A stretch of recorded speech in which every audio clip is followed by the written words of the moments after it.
It was a riot, yes. I also remember discussion. They got to the 15.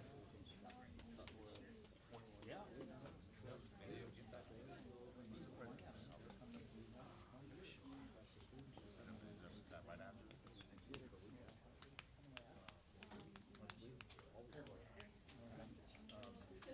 I remember that thing with Russell, they were putting in Kona. Because it was right on the neighbor's touch gravity coverage. You know, what's the right latitude?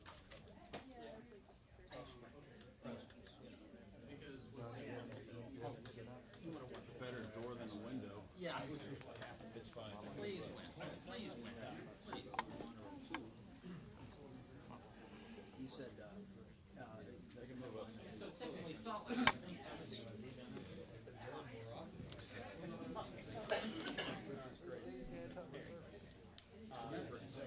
So what time?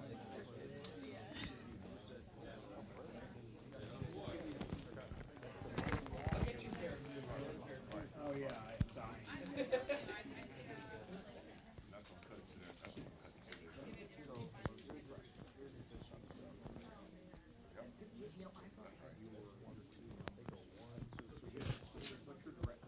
When I edit my phone, what's your direct? So I was going to do that. Okay, okay, that's good because I might be able to work that I could do it. Not, maybe just 3. Let me. Yeah. Okay. Let me get through this thing and see if there's any other firestorms. Thank you.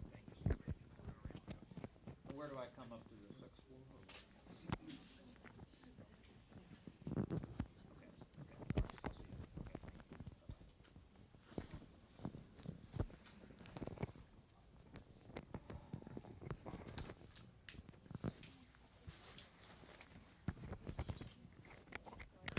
see you. Okay.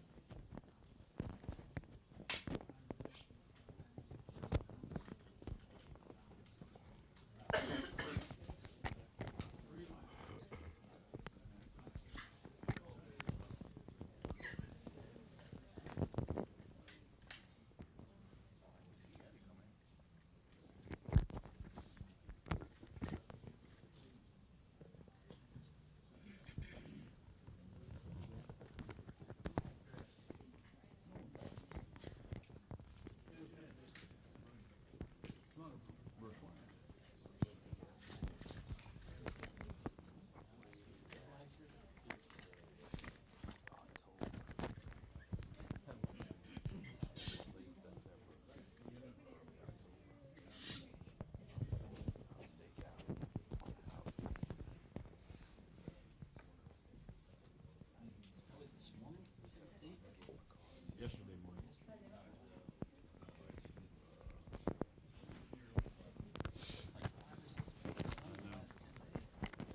we've already stopped. Stop like it stopped at 14. Because I know half the time the IFP things don't work. Well, I mean, I called Megan and asked her to clear the breach. Okay. Kind of You know, self-explanatory. the IFP number has been on for 2 hours already. You know, so I established that one with her, and then I said I'll call at 10:40 and establish it. And I said, Lovely. Thank you. okay. Are you sick? A little bit, but I mean, it's like, you know, everybody's over the weather. That's here. very true. Yeah. It's cool. How are you? You've All been right. good? You've been good? Yeah. Busy up here, but you know. Yeah. But everything is ready for her, and Lovely. the two cameras are identical, same Yes. audio. And We'll do the hit off of this one. yeah, and this one is cut. Lovely. Thank you very much, sir. You're welcome.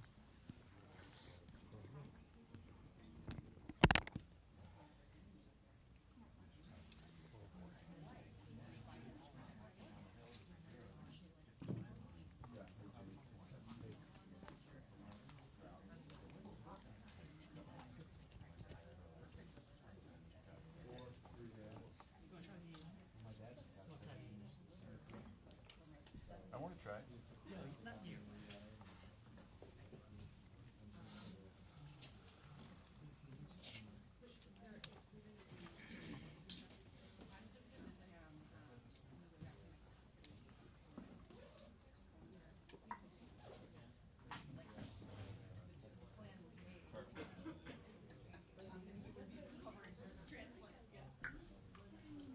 Hello, New York. Can you hear me?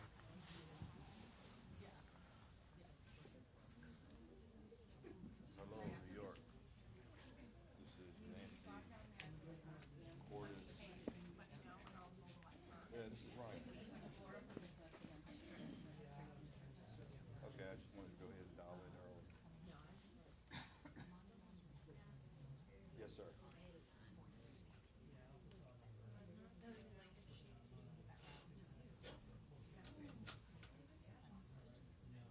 That is correct. All right. Ryan. Yep, bye-bye. So I guess you have to. He yelled about it.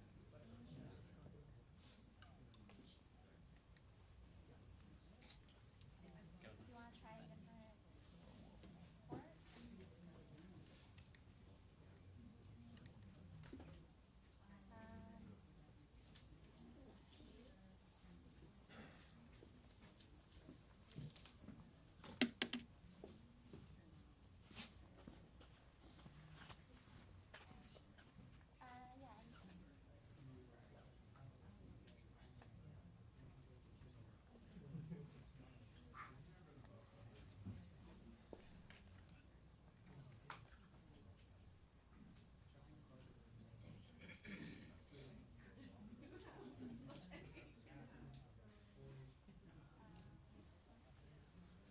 Yeah.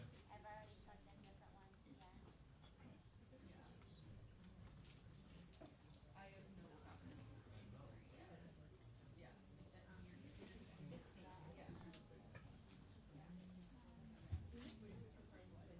So I'm not sure why it's doing my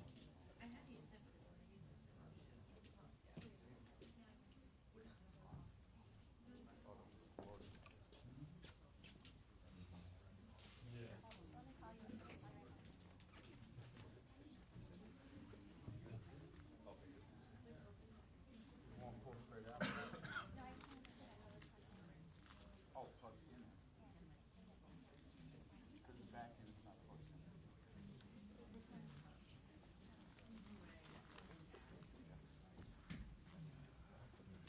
He was appreciative that the cables and everything was running. You just didn't have. Yeah, they have.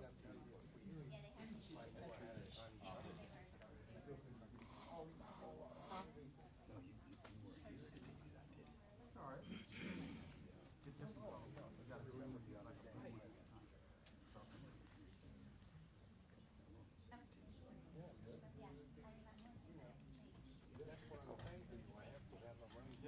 Yes, I'm still here.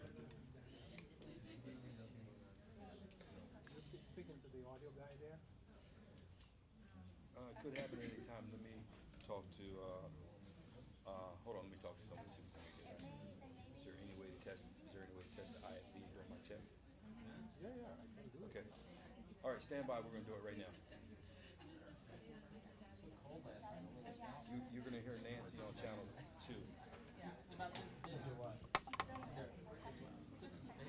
New York, you copied that? Nancy, Mike, check 1, 2, 3, 4, 5, 6, 7, 8, 9, 10. Nancy. And let me. Can you give me a shot of IFB? Okay. In New York, can you talk to him on IFB? Yes, I can hear IFB. Okay, he's got it. Yes, I got it. Thank you. Bye. All right, we're all set. Yes, we're good. Yep, bye-bye. Check. No,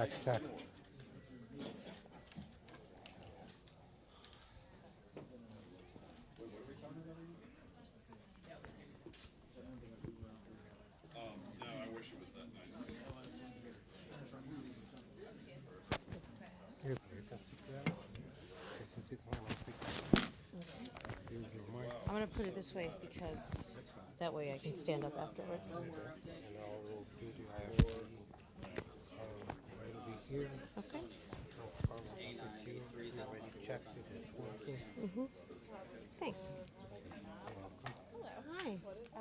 I copied you on my note back to CDSN about what they want to talk to you about. That would be great if I hadn't just left my phone in the taxi. Oh no! Seriously? Yeah. Oh god. What do they want to talk about? They want to talk about like the status of border wall negotiations and the rest of the Democratic agenda that they're going to get to now that the shutdown is over. Okay. And I mentioned the McConnell thing to them too. Sure. And did you see Caroline's offer earlier about asking about the portion stuff? Yeah. So I'm gonna have to ask about the portion.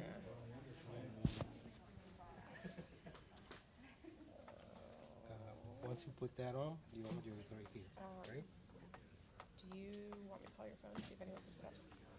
No, I'll call on to it afterwards. Thank you. I even looked back in the taxi because I was like, I don't feel like I have it, and I didn't see it, so it must have gone like down the side of the seat or something. I don't know. It hasn't happened to me in a long time, so I guess I was due.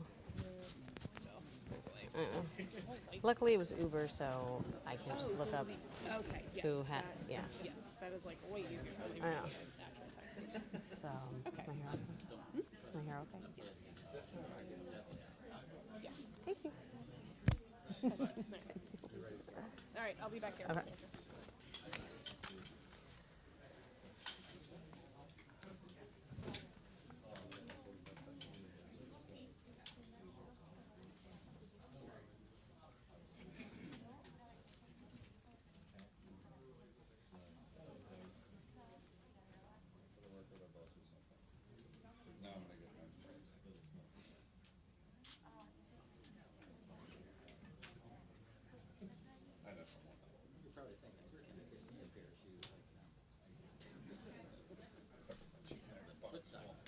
Fancy.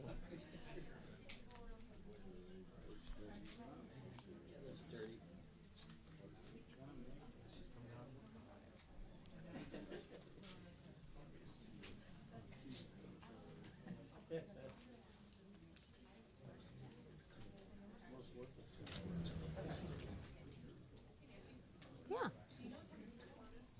I don't. Oh, I do. It's at 3:30.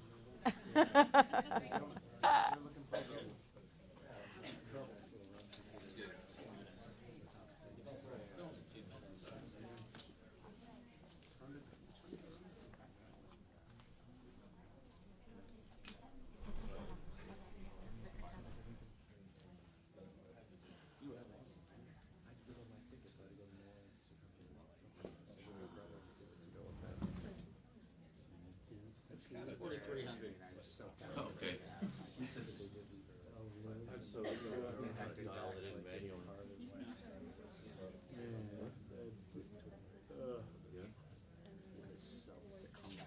Yeah.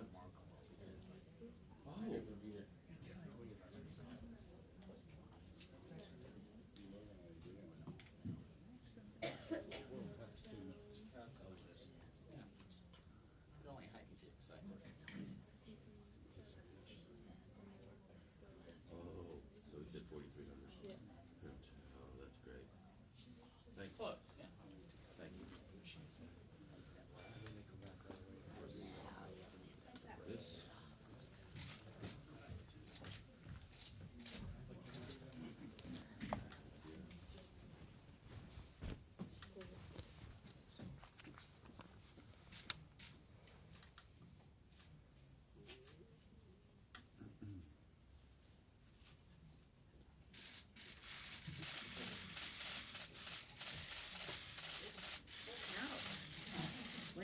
Good. Morning. Warriors or politics? Anywhere. It's always preferable. It's all about the numbers. More points, more votes, more whatever. So here we are. Thank God government is open again. And now we can negotiate on what the best way is to have border security, to enforce our homeland security goals. This is so important, and I hope that any shutdown will be taken off the table as a reasonable approach to governance. It had terrible impacts, as you know, in the lives of the families affected by our federal employees who are not receiving their paychecks in a timely fashion, by their communities, where since the paychecks were not coming, the community suffered as well in its own individual economies. It had an impact on our national economy as well in terms of the GDP, harming GDP growth. It's harmful to our veterans, many of whom, a third of the federal employees, about 31% to a third of our federal employees are veterans. And for veterans, if many of them have their jobs because they have security clearance, and security clearance is affected by your credit rating, and your credit rating is affected by your ability to pay your bills on time. So there was such a negative impact, and hopefully we can do something to help our contractors because they are not getting paid under the present formulation of things, and there's some initiatives coming forward to help those, especially our low-paid contractors. So we know what the consequences of a shutdown are, and so yesterday we had two bills on the floor. One of them to say that a shutdown is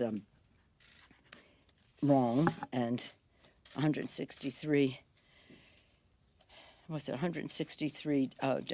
Republicans voted no to a resolution that said shutdowns are wrong. 163 voted. Only 21 voted yes on that. And then there was a federal employee pay raise to make the federal pay consistent with federal pay for the military, and only 29 voted yes on that. 161 voted no. 163 shutdowns are wrong. 161, the federal employees should be paid in a fair way with their increase involved there. So that was unfortunate. So what is fortunate is that we have a conference committee that is working in, I think, good spirit. The opening statements yesterday, I think, were promising. House and Senate, Democrats and Republicans. Again, as an appropriator, I take pride in the ability of the appropriations members to reach consensus left to their own devices without any other interference. I look to them for guidance. They know their brief. They know the dollar amounts. They know the impact of investments, and all of them. Many of them have experience in all of this. I was very proud of our conferees, including one relatively new member, Mr. Aguilar, because he's the vice chair of the Appropriations Committee in the House, and he is therefore one of the fewer than 5 terms members. So we had every aspect of our caucus represented there. The border security, those members, our 6 conferees, came forth with a public statement about border security, and they put forth what they saw as the best way, the most cost-effective way to have border security. They talked about 1,000 new customs officers, new imaging technology, and critical repairs at the land ports of entry. As you know, 90% of whatever comes into our country comes through, in the southern border, comes through the ports of entry, whether it's asylum seekers or whether it is or drugs and the rest of that. So having more funding to repair and expand the ports of entry is very important. The technology that goes with that, non-intrusive scanning, that cars and trucks and all can go right through without stopping, and the rest with improved technology, very important. And then new equipment at mail processing facilities to interdict fentanyl and other opioids shipped through international mail. That's a big issue for us. And cutting edge technology, not only at the ports of entry, but other places on the border. And then expansion of Border Patrol's air and marine operations along the border and U.S. waters. So that's not the total package, but they are some of the major points of discussion, I would hope, as we go forward now. So, but I was pleased with yesterday. I thought everybody was of good intention, and that is the way the Appropriations Committee usually works. As this all goes on, we have been, since the election, preparing our For the People agenda, lowering health care costs by lowering the cost of prescription drugs and ensuring that pre-existing condition benefit continues, lowering health care costs, increasing the paychecks by building the infrastructure of America in a green way from sea to shining sea, and H.R. 1, which is moving along our integrity in government to increase the voices of the American people, and so that they know that the people's agenda will happen and not the special interest agenda. So that Paycheck Fairness had one of the hearings yesterday. Yesterday, we also had yesterday was this week we observed the 10th anniversary of President Obama signing the Lilly Ledbetter Act. It was one of the first bills we sent as a Democratic Congress to our newly inaugurated Democratic President of the United States. And his first bill to sign was Lilly Ledbetter, which opened the door to more fairness in the workplace. But it wasn't paycheck fairness completely. So yesterday, on that anniversary, once again, Rosa DeLauro, she's been introducing it, I think, every Congress for as long as I can remember. We did pass it a number of times when we had the majority, but we couldn't get the 60 votes in the Senate, so it never was taken up there. Now Patty Murray is a co-sponsor of the lead sponsor in the Senate on that, and that is equal pay for equal work. Yesterday was the 10th anniversary, as I've said now 3 times.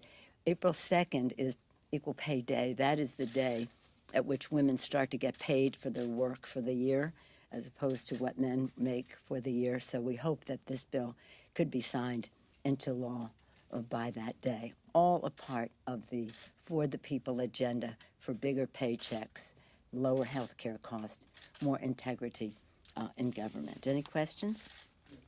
Madam Speaker. Yes, ma'am. We got the blue sign today. How about this? Blue. Think blue. During the government shutdown, we heard from President Trump and his offering to provide 3 years of protection for doctors. I'm wondering if the current negotiations, each of the dreamers is being discussed, or are dreamers getting lost? First of all, let me clarify what the president did. He did not, what he did, the Dreamers, DACA, because that's a narrower universe. The Dreamers are twice the number of the DACA recipients. So, but in his comments, he said he wanted to protect the DACA. What he did was he took away the protections DACA had. He took away the protection TPS had, temporary protected status, people in our country had, and took away an initiative of President Obama to facilitate amnesty questions in the country of origin. He took those away, and then he said, I'm going to give these back to you temporarily if you give me a wall. Well, you shouldn't have taken them away in the first place. These protections were there until you decided to take them away. And so now you're going to come back and say, I'll give them back to you for 3 years. That is not a protection. Protection is something that has certainty to it. So it was really disappointing. Having said that about what the president did, I take these are protections that exist. I'll take them away. I'll give them to you temporarily. You give me a wall permanently, a non-starter. So, and then in terms of this negotiation, it's up to the conferees to negotiate, but the point is, what is the best way to protect our border? And you've heard some of the ideas that are there, many of which the president talked about in that speech as well. We recognize, as I said, 90% of what we're concerned about, whether it's drugs or whatever, comes through the ports of entry. Let's make them stronger with roads to go with it so that we can facilitate commerce and tourism and immigration, and first and foremost, security. Madam Yes, sir. Speaker? Yes, sir. You said that earlier, just a minute ago, you said that the committee should be left to a consensus of its own devices. Yes. Whatever the product is, are you committed to allowing the floor vote? Whatever conference agreement that they have, are you committed to bringing that to the floor vote? Well, if they come out with a bipartisan consensus, of course. Even Yeah. if it includes border wall money, though? We're not having a negotiation over this right now. They're having a negotiation over it in there. There's not going to be any wall money in the legislation. However, if they have some suggestions about certain localities where technology, some infrastructure, as I said, about the ports of entry, we might need more ports of entry. We might need some roads. That's part of the negotiation. It is not a negotiation for the president to say, what did he say today? Congress is, it doesn't matter what Congress does. I knew that he wanted it all to himself. I mean, oh, really? A president who wants to have Congress be completely irrelevant in how we meet the needs of the American people? No, come on. So let them work their will. I'm an appropriator. See, that's where one of the places I was forged. Intelligence. Shall we go to that subject on the president? Intelligence and appropriations. And they know their brief, they know their limitations in terms of financial resources, and they have to choose the best way to use the money for the American people. So that's why I have confidence in what they can do. Madam Speaker, Yes. Madam Speaker, Mitch McConnell indicated earlier this week he might be open to supporting legislation that would end government shutdowns in a permanent way. Would you support legislation to effectively outlaw government shutdowns? Well, yeah, but there's so many possibilities on the table that I don't think that should be part of this agreement, because there's not a consensus as to what that would be. If there is a consensus, maybe it could be, but we have to, just so you know, in order to have a bill signed by the president by the 3 weeks, we have to have a signed conference report by next Friday. So we only have this week plus 1 day, with the State of the Union in between, to get this done in order to then bring it to the floor and have it on the president's desk. So to the extent that we can keep it simple, what is this about? This is about border security, homeland security, which is a bigger issue, and it's about the 6 other bills that need to be passed in order to completely open up government, but which are not controversial. And again, I feel confident about the ability of Congress to do the right thing in that, respecting the differences of opinion might be there, but that's what a negotiation is about. So could there be a consensus? I know of at least 3 different versions of the story. And you have to have a consensus, keep it simple. If it's something that can be injected there, yeah. But certainly we should not have any more shutdowns. Yes, Chad? Thank you. You often talk about the diversity of viewpoints in the Democratic caucus. Yeah. In your group, there are pro-life Democrats in your group. Considering the comments from Governor Northam yesterday, how does that make it harder for pro-life Democrats in the party, and does that cause problems? I'm sorry, I just don't know what he said yesterday. Speaker I just Pelosi, don't know. something- Yes? something Are you you going to said- ask a new question, or is it the same old, same old? On Friday, after the Roger Stone arrest, you put out a statement saying the president's continued actions to undermine the special counsel investigation raise the question, what does Putin have on the president politically, personally, or financially? Do you really believe that the Kremlin has something compromising on this president? I think it's a question, but by the way, I've been asking that question for 2 years. almost as long as you've asked me, is there any money for the wall in the bill? No, I've always said that. What is this? What is this? Something is wrong with this picture. Yeah. Yes, Speaker, Nancy. Speaker, you talked about intelligence, and obviously your counterpart in the Senate, Chuck Schumer, sent a letter to the DNI yesterday. learned that, Are yes. you planning to take any further action given the discrepancies between the president and his intelligence advisors when it comes to global hotspots? Well, I think what the public saw this week was the fact that the president has not paid attention to the intelligence that has been given to him on many of these subjects. I thought it was courageous that the different heads of different aspects of our intelligence community spoke truth to the country and to power. Their opening statements are usually vetted by the White House. So they made their statements and also they answered the questions. I'll see what our intelligence, I'm very proud of Adam Schiff and the members of the Intelligence Committee as to when they will have that, that particular presentation made to the House Intelligence Committee in open forum. There may be some closed activity with the Appropriations Committee. I'm not sure about that. It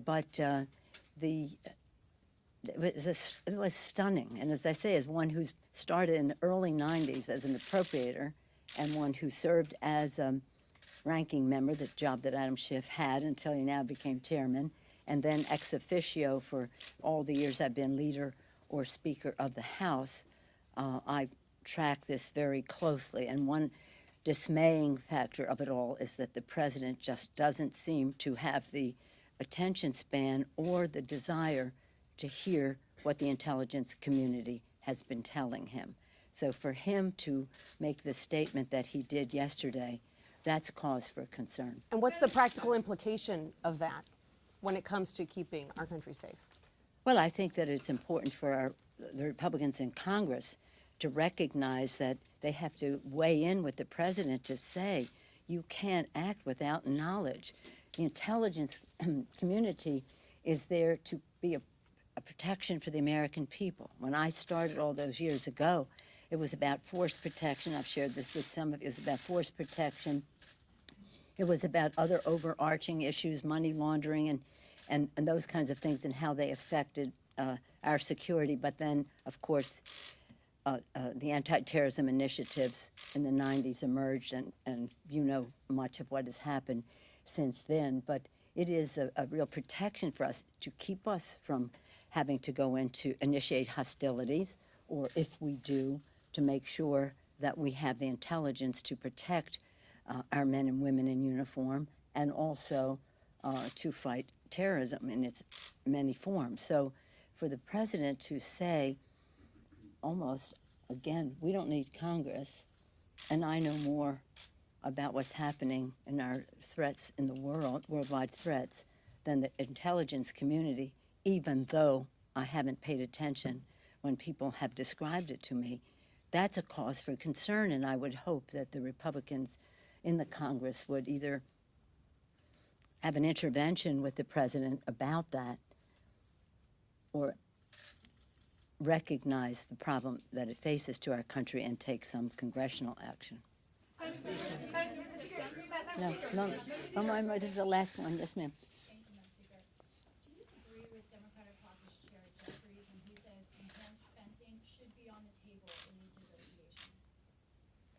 I don't know that I did not hear his comments, but you know, did you see the presentation yesterday of Henry Cuellar of Texas?